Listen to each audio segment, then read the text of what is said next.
kino-compare pa ako sa asawa ni Sunshine na Vice Governor, sa asawa ng ibang sex bomb. Mabait daw sila kasi pinayagan nila yung asawa nila na mag-concert. Dapat nga hindi eh.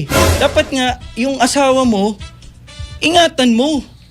Hindi mo hayaan magsuot ng mga damit na para pagnasahan ng mga lalaki. Niligawan ko nga asawa ko simula 2011 hanggang bago kami ikasal. Sabi ko, hindi ko siya hahalikan eh. Until the pastor, you may kiss your bride. Tapos papayagan ko siya mag-concert para magtawel lang na makikita ng gaano karaming lalaki sa buong Pilipinas. Tapos pasasayawin ko na naka-see-through, labas ang cleavage, labas ang legs. I want to protect my wife.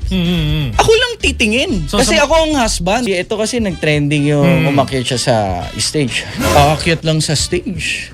Yun yung nababasa sa comment. Oo, aakyat lang sa stage. Kailangan pa ipag-pray. Tapos sinasabi nila, controlling ako. Pala desisyon ako ang boss. Hindi, may gobyerno kasi sa family.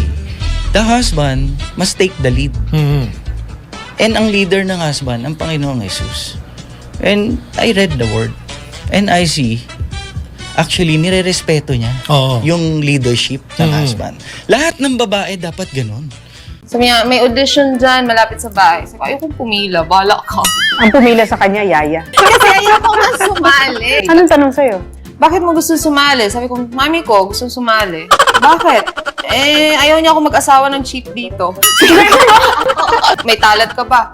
Wala. Tapos sabi, talaga ba wala? Ay, meron. Marunong ako mag-baton twirl. Sabi ko, oo, so nag-baton twirl ako doon. Sabi ko, yun lang ang kaya ko. Meron naman sino nag-interview Si sa'yo? Direk Lauren. Yeah, si Lauren. Hindi ka na-nervous noon? Kaharap mo, Direk Hindi ko siya Lauren. kilala eh.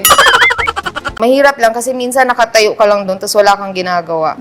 Anong ginagawa ng bida, susunod ka lang. So, one time, sabi ko na ayoko ng ganito. Nililibre ko yung mga writers. Dagdagan mo naman yung linya ko dyan.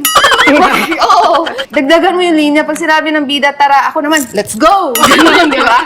Pero puman up naman yung camera sa akin. Sino ang mas maganda? Aramina o Christine Reyes?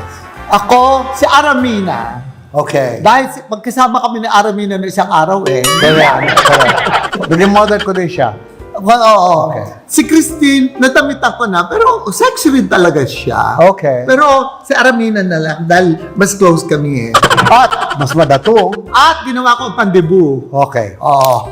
Kailangan nyo mag-give and take, kundi walang mangyayari sa relasyon nyo. Saka kapag ka mag-aaway, galit siya, galit din ako. Wala. Noong mga early part ng relationship namin, nagsasalubong pa kami ng galit. Ngayon, pagka nakikita namin, uy, nagsasalubong na tayo ng galit, may isang laging umaatras. At ako yun. Atras ka man.